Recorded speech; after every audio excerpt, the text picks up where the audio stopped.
Bonjour à tous et bienvenue sur Ritech Alsace. Alors je vais faire une petite vidéo sur les 1 an de mon modèle Y, puisque je l'ai eu le 1er septembre 2021, ça fait un peu plus d'1 an maintenant. J'en suis exactement à 28 818 km, donc ça fait comme une bonne petite moyenne de kilomètres par an,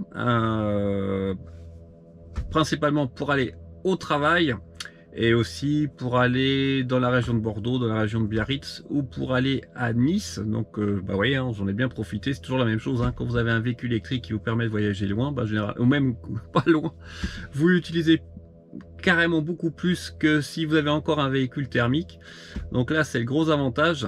Ma consommation, on peut regarder en temps réel, vous voyez, est tout à fait acceptable, puisque je suis autour de 170 Wh au kilomètre, un peu plus sur 28 815, 172 Wh au kilomètre, sachant que je fais beaucoup de trajets pour aller au travail. Donc ça compte, puisque je suis autour de 150, même en dessous de 150 Wh au kilomètre l'été, et vers 170-175 l'hiver avec les pneus hiver. Mais ce que je voulais parler plus particulièrement, c'était de la batterie, puisque les batteries LG, vous savez, en théorie charger moins vite que les batteries Panhard. C'est toujours un petit peu le cas, je vous montrerai. Là je suis en train de charger de 20% à 90% au chargeur de Mulhouse. Et d'ailleurs on pourrait parler aussi du coût, qui est maintenant à augmenter, à exploser même. Je suis à 67 € de kWh, ce qui fait que là, juste pour vous donner une idée, j'ai rechargé 50% et je suis à 26,29 € de coût. Alors bon, j'ai de la chance parce que j'ai encore des parrainages qui fonctionnent, mais là on rentre quand même dans une autre dimension. J'en reparlerai un peu plus tard de la vidéo en termes de coût, pour ceux qui voyagent principalement avec des superchargeurs et qui ne chargent pas à la maison.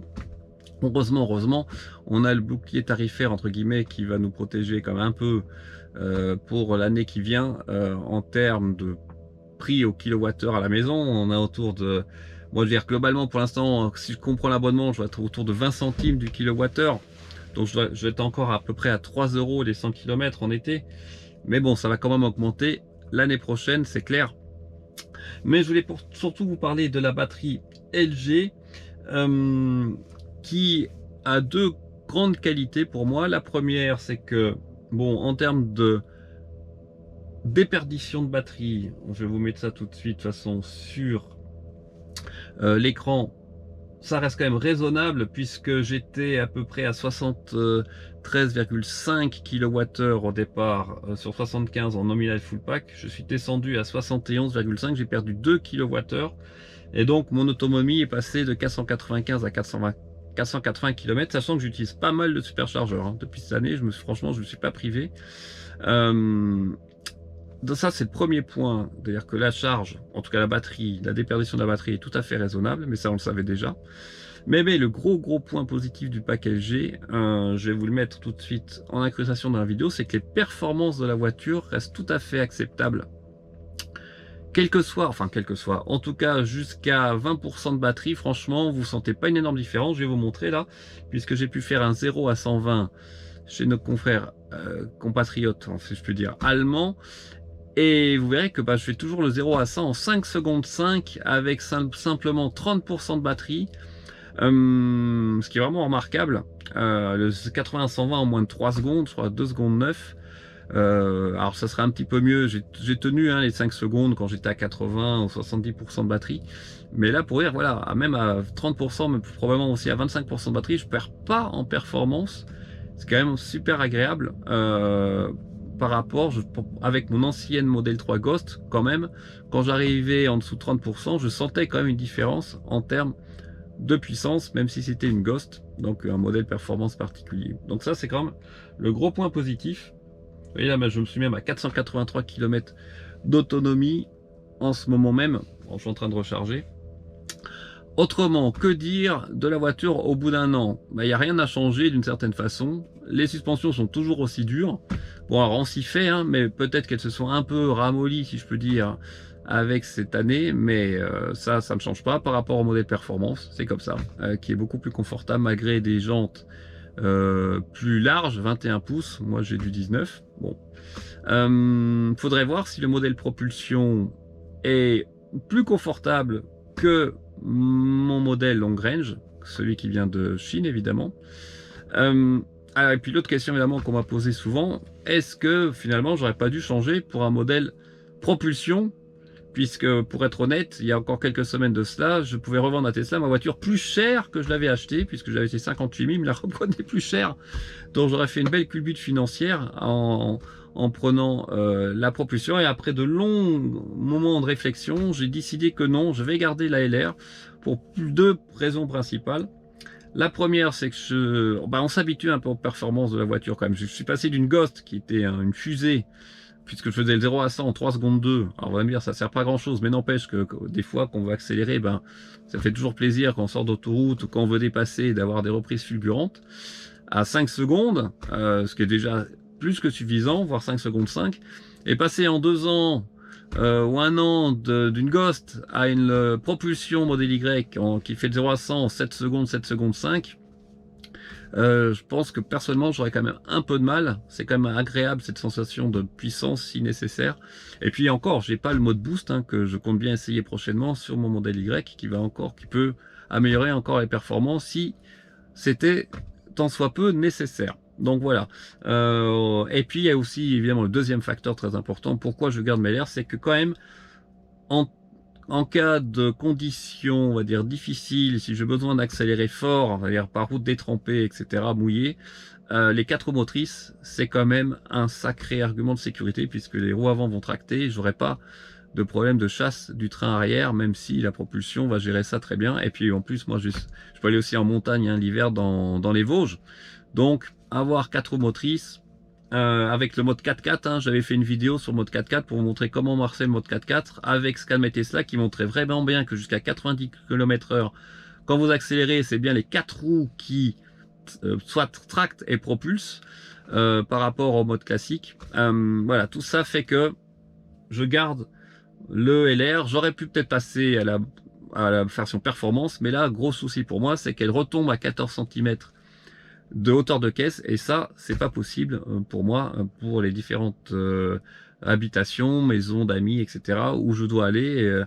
J'ai pas envie de frotter comme je frottais de temps en temps, ou dans certains parkings avec ma Model 3.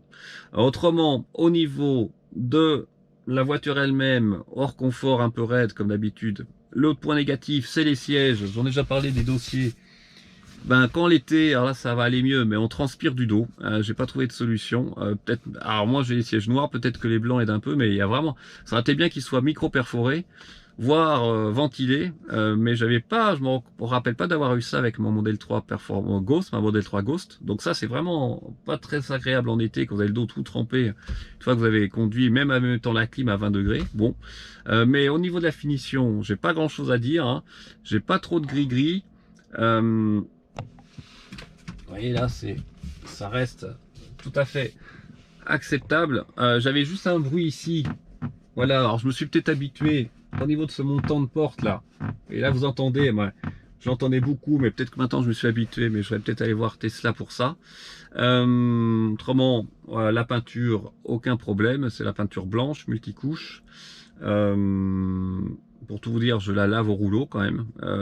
Ça m'a pas posé de soucis de revente. Et puis il faut vraiment dans un soleil particulier pour voir les micro-rayures. Mais j'ai forcément des micro-rayures, mais ça tient bien.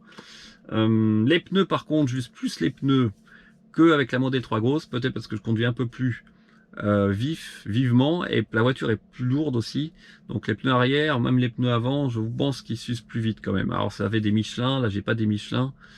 J'ai des Hankook. Donc je pense qu'ils vont faire 30 000 km et peut-être 35 000 maxi. Et de toute façon là je vais passer aux pneus hiver. Donc prochain printemps, je pense que je suis bon pour changer les 4 pneus. Pourtant je roule pas si vite que ça. Vous voyez, je suis à 170 Wh au kilomètre. L'entretien, j'ai rien eu, à part rajouter du lave-glace, pardon. Mais ça, c'est pas une surprise. J'ai pas eu de problème aussi au niveau du coffre arrière, puisque le montage pour ouvrir le coffre, les charnières sont en haut et horizontales. donc je peux pas, j'ai pas de jeu latéral, hein, comme pour certaines modèles 3 avec le coffre électrique, où des fois ça fermait pas très bien.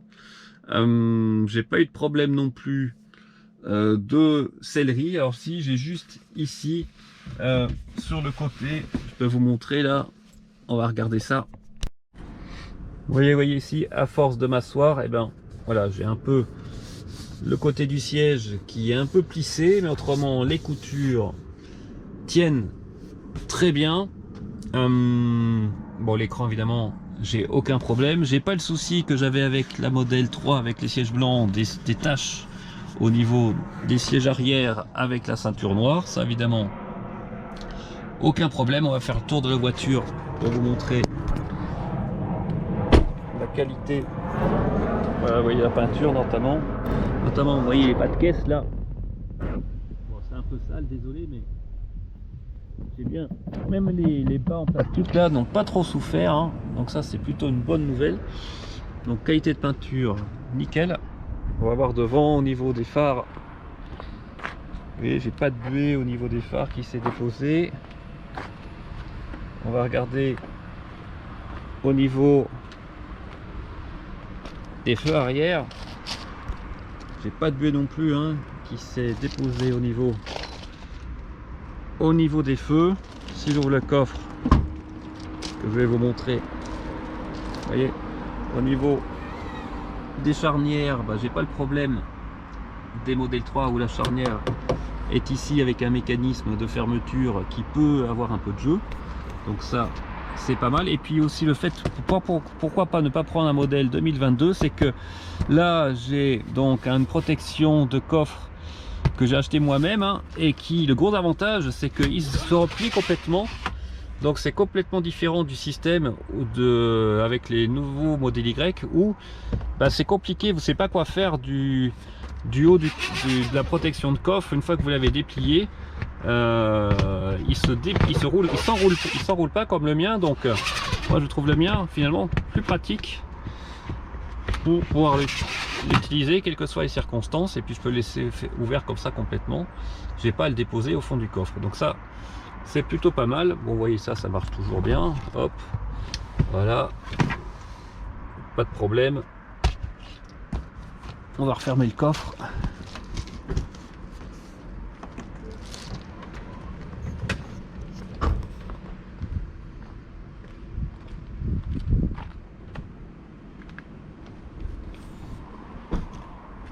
On va remonter dans la voiture, hop, puisque je vais bientôt arriver à la fin de la charge. Alors, vous voyez, hein, pour vous donner une petite idée, là je suis à 85%, j'ai chargé 75% de batterie, je suis à 33, j'arrive à 35 €, plus de 35 € pour 70% de batterie. 70% de batterie, ça fait à peu près plus de 50 kWh, hein, vous voyez, donc on va arriver à plus de 50 kWh. Avec 50 kWh, on va dire en roulant sur autoroute, je pourrais faire à 250 km. Donc 250 km, je paye 34-35 € pour faire 250 km.